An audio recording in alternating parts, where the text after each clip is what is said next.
Am I the a-hole for refusing to pay my sister's wedding expenses after she called my child a mistake?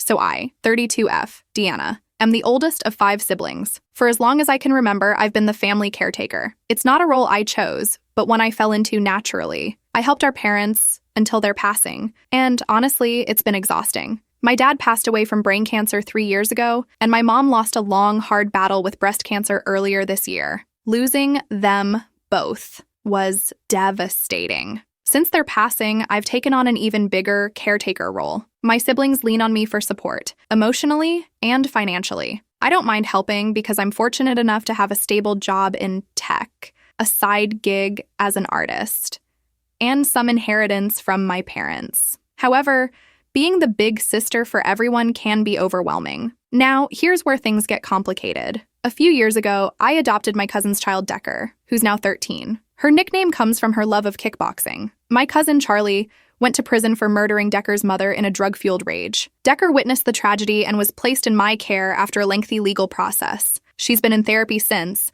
and despite everything she's been through, she's turned into the sweetest, most resilient kid. She's my whole world. Fast forward to my sister Clara's upcoming wedding. I was thrilled when she asked me to be her maid of honor. I've always been supportive of her, and my wife, Honey, and I even offered to pay for the wedding. I made sure to ask Honey first, and she was on board. We wanted to help because we're in a good financial position, and Clara's happiness means a lot to me. However, things took a turn during Clara's bachelorette dinner. I'd planned the evening and spared no expense to make it special. Everything was going well until Clara made a hurtful comment about my daughter. She referred to Decker as a mistake and said I shouldn't have taken her in. When I asked her what she meant, she laughed and said, "It's not like you were supposed to have kids anyway. No hate or anything."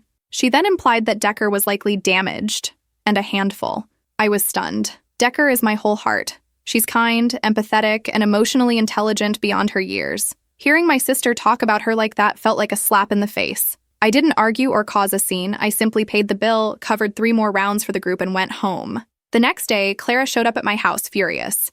She accused me of ruining the evening and demanded a do-over. Honey, who I'd already told about the incident, asked Clara to repeat exactly what she'd said about our daughter. Clara refused and kept referring to Decker as Charlie's child. At that point, I told Clara I wouldn't be contributing a dime to her wedding anymore. I also told her I wouldn't attend the wedding of someone who sees my child as a mistake. Clara lost it. She threw a can of soda water at me, screamed, "How am I supposed to pay for this?" and stormed out, shoving Honey on her way out. Later, she blew up our sibling group chat, painting me as the villain. Some of my siblings think I'm overreacting and that I'm punishing Clara for a poorly worded joke. Others agree that she crossed a line and needed to face the consequences of her actions. I feel bad for Clara because I do love her, and I know she's stressed about her wedding. However, I can't shake the feeling that standing up for my daughter is the right thing to do. Decker has been through enough in her young life. She doesn't need to feel like she's less than or unwanted, especially by someone who's supposed to be family. So, am I the a-hole for refusing to pay for my sister's wedding after she insulted my daughter? Or am I letting my emotions get the better of me? Update 2 days later. After the incident with my sister Clara, my wife Honey and I decided we needed a family day to clear our heads and help our daughter, Decker, feel loved and supported. We took her to the local Oktoberfest, and it was everything we hoped it would be. Decker had an absolute blast. She did crafts, danced to live music, and even sipped beer out of a pint glass. She laughed, played games, and seemed to forget about all the negativity for a while. On the way home, Honey brought up a long overdue topic, Decker's feelings about everything that had happened recently. We began by asking her how she was coping with her grandmother's passing, easing into the conversation. We reassured her that it was safe to share her feelings. She mentioned a few times when Honey or I had been snappy or overly strict, like not letting her attend a party at 2 a.m., but she didn't mention anything alarming, and I thought maybe she wasn't ready to open up yet. We dropped the topic for the moment, but later that night, Honey came downstairs and said, "Decker's ready to talk." I went upstairs to find my daughter curled up in bed, reading. When I sat down, she immediately said, "Mom told you, huh?" I told her I didn't know anything yet, but that I was here to listen. Decker took a deep breath and started to tell me everything. She said Clara made her feel uncomfortable, that she often said hurtful things when Honey and I weren't around. Clara called her names like lost puppy and the stray. The worst part? She once told Decker, straight to her face, "You're not real family. Once your moms get a real child, they'll dump you." Hearing that broke something in me. my sweet, resilient daughter, the girl who's overcome more than most adults ever will, was questioning her place in our family because of my sister's cruel words. Decker cried as she confessed she tries so hard to excel in school and behave perfectly because she's terrified we'll stop loving her. I was furious. Seeing Decker so hurt made me want to storm over to Clara's house right then and there. But instead, I wrapped my arms around her and promised her that none of what Clara said was true. Honey and I sat her down together and told her the truth. She's the best thing that ever happened to us. She made us a family, and we love her more than anything in the world. I told her she's my whole heart, just like I always have, and that nothing and no one will ever change that. We also explained that what Clara said was wrong and unacceptable. I admitted that I love Clara, but Decker is my daughter, and my first priority will always be her. Decker asked if this was her fault, if she was the reason Clara and I were now at odds. That question shattered me. I told her, absolutely not. Clara made her own choices, and those choices have consequences. This is not on you. Then Decker handed me her phone. Clara had been texting her since she left our home, sending vile, hateful messages. The worst one said, "Go tell your so-called mom like a snitch and prove me right." I saw red. I immediately took screenshots of the messages and sent them to my own phone. After tucking Decker in, I told Honey everything, and then sat down to draft a message to Clara. Here's what I sent. Clara, you came into my home as my sister and treated my daughter like this? This is beyond unacceptable. Mom and Dad would be ashamed of you.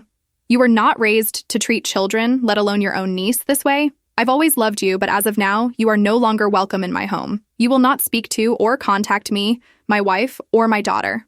I will cover your rent for October, but starting in November, you're on your own. This breaks my heart, but you've crossed an unforgivable line. Decker is my daughter. I am her mom. Don't ever doubt that. And if you come at my family again, I will take legal action. From now on, we are low contact. If you escalate this further, it will become no contact. If you need resources to understand why your behavior was unacceptable, I'll provide them. But for now, this is where we stand. I love you, but this cannot continue.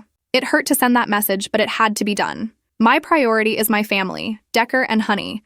They are my world, and I will protect them no matter what. The next day, I blocked Clara on all platforms. I don't know what the future holds for our relationship, but I do know this. My daughter's safety and happiness come first. Always. Am I the a-hole for supporting my kid's sister, but not my GF's kids? I have 2 sons from a previous relationship. Their younger sister isn't biologically mine.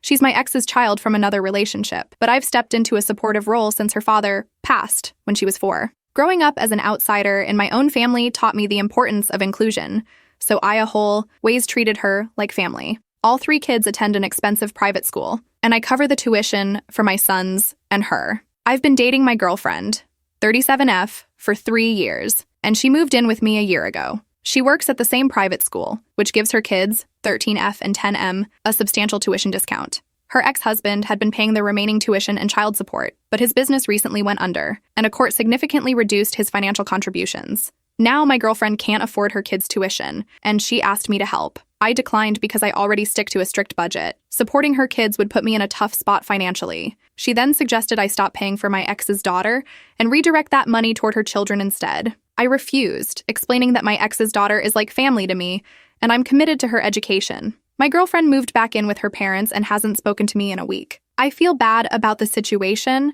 but I also think my boundaries are reasonable. Am I the a-hole?